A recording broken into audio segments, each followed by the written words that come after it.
All right. Hey, everyone. Meg Hepner here. Oh, nope. Now it's saying, okay, I'll erase that. No worries. Did you see that Sorry. pop up? It's okay. Yeah, I'll it's start because I again. clicked record too. Okay. No, it's all good. It's all good All because right. I can just take that off. Okay. Okay. Hey, everyone. Welcome here. It is Meg Hepner. I just wanted to reach out because Ugh, sometimes you meet someone and you just have to introduce her to everyone you know. And that is what we're doing today. Katy, Valentine, and we just talked about this. Actually, we've done 4 podcast episodes together. Every conversation just feels like a breath of fresh air. You know, those conversations you have when your soul is just kind of lit up. That is how I feel every time we talk. And so I knew that as I got to know you more and as I got to know your work more, I had to introduce you to my community because what you do is valuable in the world. So, Katy, welcome. I'm Thanks. just excited to have this conversation. Hey, no, I'm so happy to be here, and I love the vibe and the work and the energy and women becoming empowered. Like that's just what the world needs. So Yeah, let's get it done. Yeah. I love it. I love it. Okay, so for people who maybe haven't heard the podcast that we've done together, although we're slowly taking over the world with that, Right. every podcast Well, will just be us talking. well, and just so everyone can see my official microphone for my podcast, I got a pink one because why not? And so If you can choose, why wouldn't you take a pink one? why not? Yes. So I love that. I love that. So for those people who haven't heard us chatting before, I would love for you just to introduce yourself a little bit and give people a heads up as to who you are, where you are, and the work that you do. yeah, so I'm Katy, and I am American, and I live in Ireland most of the time, kind of part of my divine feminine story on arriving there. And I do 2 things. I empower Jesus followers to embrace things that are outside of their church box. So energy and chakras, the divine feminine, what we'll be talking about today. And I also work with entrepreneurs and help them live out their fullest dreams and reaching the people who they are meant to reach. So at my heart, I'm a spiritual strategist. So I assist people in creating a soft and divine and wonderful and curvy strategy to empower their spiritual lives. And what I find is that a lot of people kind of leave this to chance, like I might pray for 5 minutes today or meditate, and that's all good. There's nothing wrong with that, but we can actually be kind of strategic about the way we go about our spiritual lives and get more joy, more fulfillment. In addition to that, let's see, my bona fides, I'm a New Testament scholar, I have a PhD in New Testament. I like to play the harp. That's important. As someone who plays nothing, I like podcasting. that's Yes. what we're bragging about. Yes, I like podcasting. So there you go. Yeah, I love that. And this, I think, was one of the reasons that when I first got to know you, I was just blown away because I grew up, as most people know as they get to know me, super conservative, where all the stuff that you're talking about would have been extremely woo-woo, would have been Super completely off. forbidden. Yeah, forbidden. And in fact, like even just wrong, right? Like the other day, I was talking to someone who I knew very, very, very well, and they were like, just don't get into breath work. Like breath work is from the devil. And I'm like, it's breathing. Like what Yeah, are we we kind of doing? need it. Yeah. We kind of have to breathe. But you've opened Pandora's box, so to say, and you've Yeah. gone, wait, there's a lot of value here. There's a lot of stuff that we can actually use that's beautiful. But before someone can even look at it, you have to get over this idea that what you're doing is something wrong, that, what you're doing is dangerous. You have to get over a lot of fear of one doing the wrong thing, but then also the judgment of others. So how do you set up a space where you can actually just even start looking at that stuff to see if it's valuable or not? Yeah. So I'll say that if you are any listeners, if you're called to explore this energetic world, you have probably known that at a deep level for a really long time. And I have news for you. It won't leave you alone. It shall not leave you alone. And not because it's evil, because it's something that's born deep within you and is longing to be acknowledged. And so I think the more that we can do that, especially as women, the more empowered the world will become.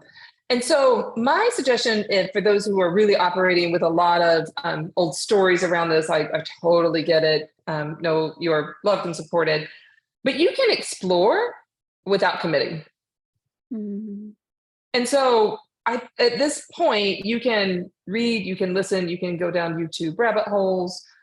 There's a variety of information on YouTube. It may be helpful, it may not, but you can get good information without committing to it. So I think that's actually a really, really safe starting place. I think the other thing, though, is if we can pay attention to some of those fears and learn to give them a seat at the table without running the table, that's actually very valuable. So what a lot of us do, and I'm no exception to this, is that we hear that voice of fear or old programming, or my grandma would just faint, or I'm going to kill grandpa if I tell him that I am exploring a chakra, or whatever it is, if it all feels very forbidden. Right? If that's the only voice we're listening to, we're actually not giving it a fair shake. We're not expressing the fullness of who we are, and we're letting fear run the show. And so in that case, I encourage everyone to do something that's very counterintuitive, because when we experience that kind of fear, we usually want it to stay right out here. We just say, we push it away. And when we do that, it basically behaves like an annoying 9-year-old and just keeps knocking at the door and won't leave us alone. So instead, I encourage people to embrace it, acknowledge it, and see if there's something else underneath there that may be keeping them from fully exploring. And then let your fear have a seat at the table. It may tell you something really valuable, but also invite in your curiosity and your courage to be equal seats at the table, to begin exploring. Yeah. I love what you're talking about. And this is one of the things that I just love about you in general, is that you make the process feel so doable and so empowered. I think, like a lot of us, we were like, oh, if you give the devil a finger, he'll take the whole hand. Right. And so we were like, don't even look. And what I love that you're talking about is you're kind of going, hey, look, you're no dummy. Like you're not going to like look at this stuff and all of a sudden 5 years down the road find yourself, naked on an island drinking Kool-Aid. Right. Like it's okay. It's okay to look at something and see if you can remove some judgment, because you're also bringing some curiosity. You're also bringing some bravery. Like you're bringing more than just, oh my gosh, I might, slip into something evil here, which I think is how the Bible, or how Jesus wants us to live. We're supposed to not fear everything, and yet we're so scared of everything. So I just think that's absolutely beautiful. Yeah, and being strategic about it, right? When we only live in a space of fear and of self-judgment or judgment from others, that's not strategic at all, right? It's very common, it's very natural, it's very understandable. But eventually, I think a lot of women get to the place where they say, oh, I could do this a different way. And that's where we can get curious without committed. We can begin to explore. Yeah, that, like you said, it doesn't mean that you're going to have to change your whole wardrobe. Leave your family, live on an island, never cut your hair, right? You can actually take like one step at a time in a very calm but exciting way. Yeah. And the energy world isn't for everyone, and that's okay. Yeah. Right? It's not for everyone. I almost feel like when you are constantly asking the questions, and you tell me what you think, but I do feel like that is the example that Jesus set for us. Like he was constantly asking questions and encouraging people to ask questions. And somehow we got stuck on, no, it's only the answers that matter. And that's it. Like then stop. Yeah. And the art of asking a good question is the first step in getting a good interpretation of any biblical passage. And I find many people, and again, very common, I do it too, but we'll read something or we'll hear something. And our first question is, what does that mean? That's the final question. That's the last question after contemplation, after living with the question, after living with the scripture, after engaging, and after doing our research. It's only then that we really have the privilege of saying, I think this is what this means for me now. And if we rush to that question, we're bypassing a lot of richness and a lot of wisdom.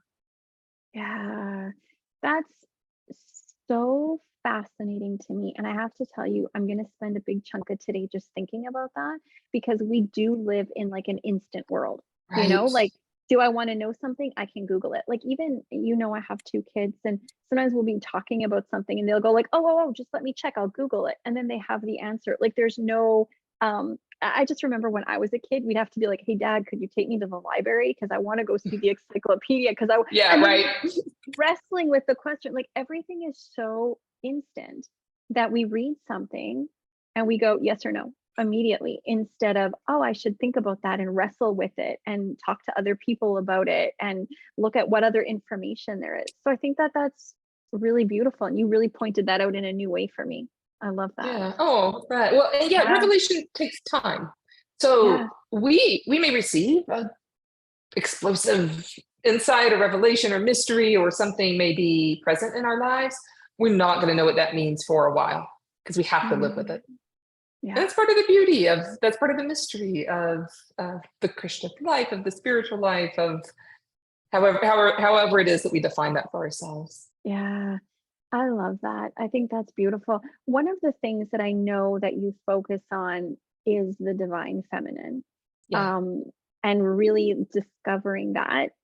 I'm curious because most of the time we think about Christianity and God, if you are a Christian, or even I think in a lot of other different religions, as Yeah. masculine. And so I'm curious as to how you see the divine feminine flowing through the Bible or Christianity. Where do you see it? Yeah. So you're so right, and we have a culture, whether or not anyone is particularly a Christian or a Jesus follower, you live in a world that's heavily Christianized, often toxically, heavily Christianized. So looking at the divine feminine is actually a way, I think, to detoxify ourselves from damaging masculinity and damaging patriarchy. So Mm, often our portrait of God, and where we capitalize the he, and we talk about a male trinity. I'm going to bust it open in just a second. But so often when we do that, we are re-cementing our really terrible ideas about fatherhood mm, and about men in general, because we perceive sometimes a loving God, but sometimes a very judgmental God. So I think the truth of the matter is that Christianity at its core, and Judaism too at its core, is a beautiful blend of the divine masculine, the divine feminine, the divine androgyne, the divine non-binary, like all the multi-gendered parts of the divine. But because of our toxic culture, we often don't experience that. So, where do I mm, see the divine feminine in Christianity? First and foremost, in the way that I believe Jesus consistently empowers women, especially women who are vulnerable in his society. We have quite a number of stories of Jesus healings, Jesus teachings, Jesus conversations that are with women and not condemning them mm, and doing things a little bit differently. So Jesus will say something like, you shouldn't get divorced. Jesus is not talking about divorce the way we understand it today. Jesus is talking about divorce that could destitute a woman in the ancient world. mm, And he's saying that's actually not okay. We're gonna do this differently. Or when he talks to the woman at the well, he says, it says in my reading, with no condemnation, he just tells her things that he happens to know about her because Jesus is filled with God. And Jesus will say something like, well, you've had however many husbands and men that are not your husbands. There's actually no judgment there. yeah. And Jesus steps in as the kind of pseudo bridegroom. Yeah. We put the judgment We put the judgment in there. it. Yeah. So I think the story to me of Christianity, of a God who pursues, but doesn't demand. And I'm going to reword that: a God who invites us. Mm, The Judaism and Christianity are consistently about a God that invites us over and over into relationship. And relationship is all about the feminine and all about the divine feminine. And the Trinity at its core is a relationship. But of the mm, three things that we say are God, I actually come from a non-Trinitarian tradition, but I can get down with the idea of Trinity as a relational thing, right? That has Yeah. power. I think there's a lot of power in that. And Jesus is born of a woman Mm, and is restored in the womb of the earth in mm. the 3 days before Jesus rises again. And it's Mother Earth who restores Jesus. So to me, you don't get much more divine feminine than that. We put a lot of patriarchal layers on it. I'm not Yeah. denying that. And there's some terrifying things that happen to women in the Bible. I'm not denying that. But underneath Yeah. that, we see these little peaks and currents of beautiful divine feminine energy. Yeah. I feel like, oh, I feel like that. Okay, we're gonna have to do a podcast about that, an Oh, that'd be fun. actual Yes. podcast episode. Podcast number Because, 5. Yes, let's do yeah, it. because like that is just so so good, and I love the connection that you're making on. Look, if we do in North America live in a Christian soaked Yeah, environment, even if you're an atheist, even if you're a different religion, even if right. you are, new age, whatever. So much of the way we do things is based on that from long, long ago. Yeah. And to go, oh, in order to break down the patriarchy, we are going to have to relook at this too. Yeah, we I get to think, decolonize ourselves. yeah, I love that. And the other thing that you talked about that's just really sitting with me is this idea of God being non-binary. Mhm, Um, because like in the Bible, it talks about like God, I am made in God's image, right? God made man mhm. and woman in his image. So I am in his image, but so is my husband. Yeah, So I have to be reflected in him. My femininity must be reflected in him. So he has to be both, which is a bizarre concept because the right. language we use around him is only masculine. Our Father who art in heaven, what Mhm. does that sound like when we say our mother? There's Yeah, something about it that's very exciting. You know what I mean? But also very. A little terrifying for a lot a of little people. terrifying. Yeah, Yeah. even for me. I'm like, did I just say it? But it's amazing. I think that's beautiful. Question for you. Let's say you're listening to this and you're going, this is like manna from heaven. This is the thoughts I've been having. This is the conversation I'm having in my head. This is the podcast that I'm living or reading, but it's not the world I'm living in. So Right. I'm not supported in this world. This is not an area where I can chat with people in my real life. The best I can do is listen. What do you do in that state where you feel like you're potentially alone and these ideas that you're having are not validated by your community? So sisters, there's good news here. There's a long sacred tradition of women acting subversively and sometimes secretly, especially when they are in danger. And it does not matter if that danger is real or perceived. If it's real for you, then it's real enough. So, my sacred suggestion is to dive in. No, you're actually not alone because you're always supported by the divine. Always, she's always there to support us. And do your work in the closet right now. Mm, There will come a point when you feel like that is becoming a lie. Maybe there'll be a point, maybe there won't. You can do that your whole life. And that's a time honored tradition to protect yourself because protecting yourself is holy and it is mm, sacred. Um, Revealing yourself too quickly to people who won't be supportive before you can have the conversation will not do you any good and it won't do them any good. So actually, I never recommend that. That usually ends in trauma. But when it feels like you have gathered, you have searched your house for the lost coin and you have found it, you can gather that coin up and then begin to find the people who will be supportive. Because I guarantee if you're asking this question in your community, there's another sister who's asking it, yeah. and you two will find each other so that you can begin to explore together. So I'd say honor the subversive history that women have of working behind the scenes. And then when your time is ready for for your coin to be visible, for the light to shine on you, you can take that brave and courageous step and find the sisters who will support you. Yeah.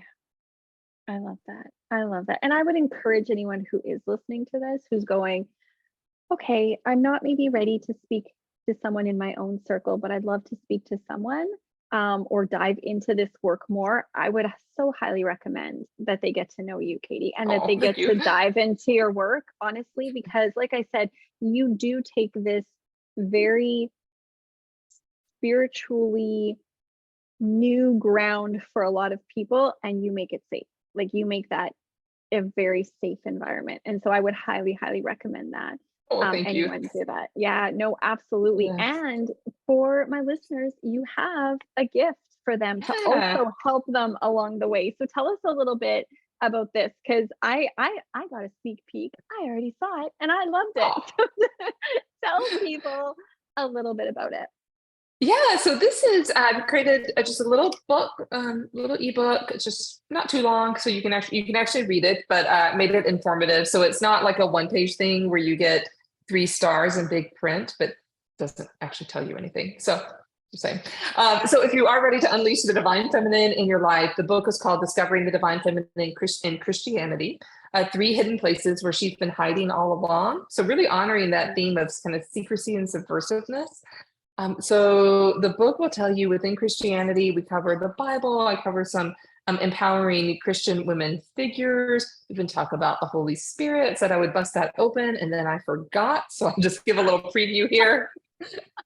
The Holy Spirit actually has traditionally been called she in Christianity. Mm, It's only in the past like 100, 200 years that that's reverted somehow to a he. Um, wow.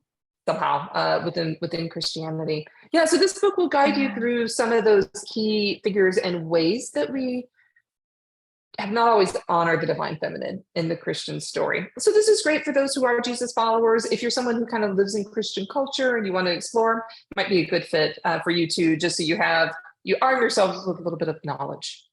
Yeah. Yeah. A safe place to do a little bit of Yeah. learning and a little bit of looking into it. I love that. Katie, thank you so much. Honestly, Thank you. our connection to me is precious and beautiful, and I appreciate it so much. What you're doing in the world, I think, is so necessary.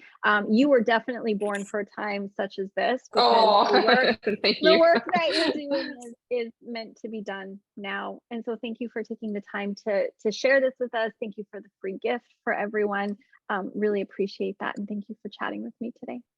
Thanks so much, Meg. I'm so excited, and all the women who are empowering themselves with your in your sacred container. I'm just so excited for the world. So we'll Yeah. bust it all open together. Yeah. I Yeah, love it. Thanks for listening, everyone. We'll chat again soon. Take good care, yeah. everyone. Bye.